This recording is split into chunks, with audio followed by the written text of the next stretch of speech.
let's rewind just a little bit. There's Meditation. Yeah, I want to go back into this meditation. So, as a pastor, as a youth pastor, you were very well versed in prayer.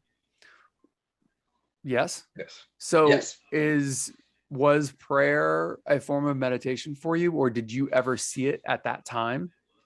No. Very honest. No, not at all. Okay. I prayer was your so where you're going, I see. Uh my prayer time was praying to God. Uh-huh. But in that moment, in that time of my life, that was me praying to a higher being. It Mm-hmm. was a white dude with a gray beard in the Oh, interesting. clouds. Were you Like, abdicating your power by doing that? I was. It was. It was. I was.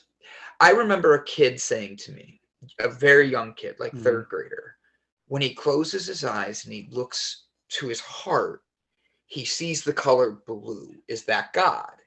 And in my eyes, he's looking inward, and that's how he sees God. Mm-hmm. But in the church's eyes, because I didn't say, no, that's not Jesus, they didn't really like that. Mm. And that was my first thing that really raised my attention to, well, what is God? And made me really want to know more. I have a theology degree, and I'm sitting here going, what is God? No, it means I know what the Bible tells me God is, but there's so many other religions I was curious about, Yeah. from Buddhism to meditation, all that. So my prayer at that time, that's why I said what I did about like the white guy in the clouds, is because Sure. it's the metaphorical what we picture as it growing up. Once I started through the divorce and the eating and seeing how connected I am to this earth, that going inward meant a lot more. It meant that prayer was actually praying to a higher power that's inward, and it's one Mm-hmm. that I can talk to. And that was what needed to separate from me, is I didn't just pray to say thank you for the food and bless this. It's wow, thank you.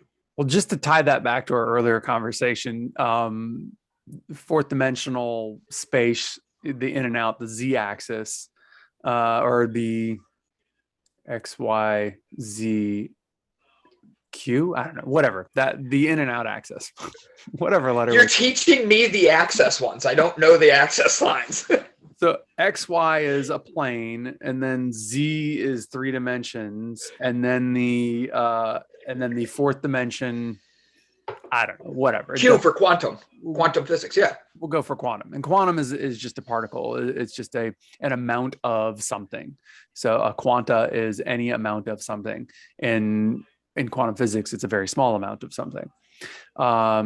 So just to connect that, what you were saying, when you were praying going inward, that would be the in and out, because the easiest way to leave your body is to go in, because once you go in and you get to that singularity, then you can really go anywhere. Mm-hmm. I know that sounds so esoteric. Like people might be listening. What is he talking about? Leaving his body? That's weird. No way. That doesn't matter. But But you, all right. So when you have a dream, mm-hmm. okay, let's just do this. Have some fun with this one. When you have a dream and you're about to, something great's about to happen, Mm-hmm. but you don't realize you're in a dream yet, and you're wondering, is this real or fake? In a dream, if you want to know, do yourself a favor and say, let's fly. Yeah. And try to fly. Absolutely. And really put yourself out there to fly. Yeah. And I don't mean jump off a building, but jump off a building, because if you're really going to happen, you're going to fly. Yeah. And you're going to wake up before you jump. You're going to, it's different. The fan is not going to be hitting you. Yeah. I mean, yeah, that's the biggest difference, in the non-physical is anything that's physical, you have this body and there's lots of chemicals and chemical reactions. The difference between, so your brain doesn't know the difference between a dream and reality. So, which is why you wake up when you're falling in a dream, because your body goes, oh my God, and all the endorphins and all the adrenaline and everything else starts, flooding your system, and you can't take it, and you kind of break out of that paralysis, that sleep paralysis, and then you're awake. And if you can get that under control, then that's when, lucid dreaming is possible. So you basically can control your endorphins and your autonomic system so that when you're falling, you can go, oh my God, this is amazing, without actually waking up. Um, but um, I don't know. I lost my train of thought. I was staying quiet to not throw you off. You're good. So when you were praying, at what point in time did it become more of an inward journey and an outward journey, and did it start becoming a little bit more of a I don't know, a real experience, or experience? Ooh, that's a good question. Because if you're praying to a white man with a beard in the clouds, how real was that for you versus where you're at now, and where was the wow. Honestly, great question, because I've never phrased it in that phrasing that I can remember in any interview. It's just, I was a youth pastor and people just kind of go with it. Yeah. Like, they're like, what? Especially when they hear I'm in the cannabis industry. My big thing is, I had so many questions. Mm-hmm. And I might have had a degree and knew the answers that were there, but there was so much more inside that drove me and made me want to know more. Where today, when I go inward, it's a completely different thing. Like, I'm when I say I'm grateful for something and I can tell inside, I really felt the difference. Yeah. It's I'll be very raw. So it was about 1.5 years ago, I started going to Reiki. And in Reiki, I had a day, I just felt the universe had a boulder on my shoulders. And I could not figure out why. And it just felt like there was something I needed to let go of, and I didn't know. So I go to my Reiki girl and I go, she's getting ready to do cards and stuff like that. And she's like, so what do you want to ask the universe? I'm like, what is this boulder on me? She does this reading that was just like, my past I'm holding on to, all these different things. And I'm like, okay.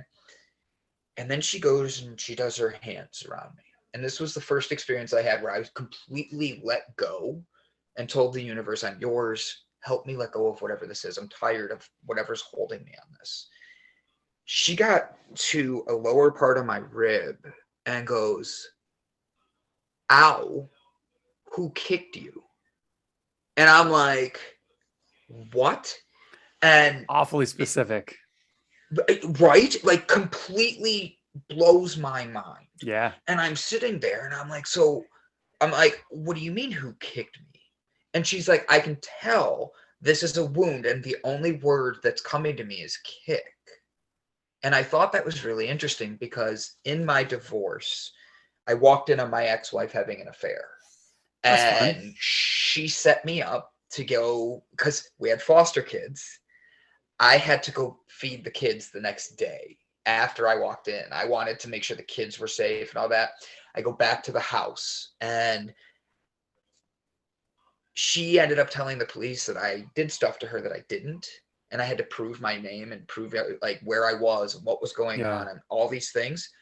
Long story short is, when police came in, I got arrested on the spot because of what she was saying. And it took over 4 years of court hearings and divorces and all this stuff to clear a felony off my name.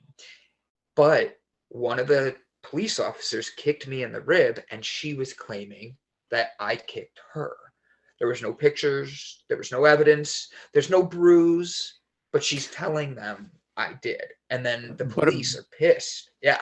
And it was the interesting thing. Sorry. That weekend was the exact same weekend 10 years earlier that I literally was dealing with that from my ex-wife. Wow. And that was when I felt like this big weight come off. And I said, okay, the universe really does want me to see we are all connected. Like, I didn't even remember that day was happening. I didn't remember why. And then all of a sudden she's saying this, and I felt that flood of memories come back. Yeah. And I'm in her office, her studio, and I open up my phone and I'm looking at the date. And I remembered the date clear as day. And I looked at it, it was like, holy cow. And it's like, this was 10 years ago. I was in jail at this moment. Like, I got arrested at this time. And she was like, wow. And it was, that's when I knew I really am connected, because she had Yeah. no idea about this. She knew the divorce, she knew of some of the story, but like I never ingrained that Yeah. much detail. And then So as time specific. went on, oh yeah, and then as time went on, she did other things that wowed me, like read story. I'll give you another one really quick just to show you. Is her and I were both, our energies were in sync one day. And we were both sitting there and she's like, this is going on. I'm like, this is going on with me. And we're going back and forth. Want more? Check out this clip or the full episode. And don't forget to leave a comment. If you want more conversations and clips, check out our channel. Thanks for listening. See you next time.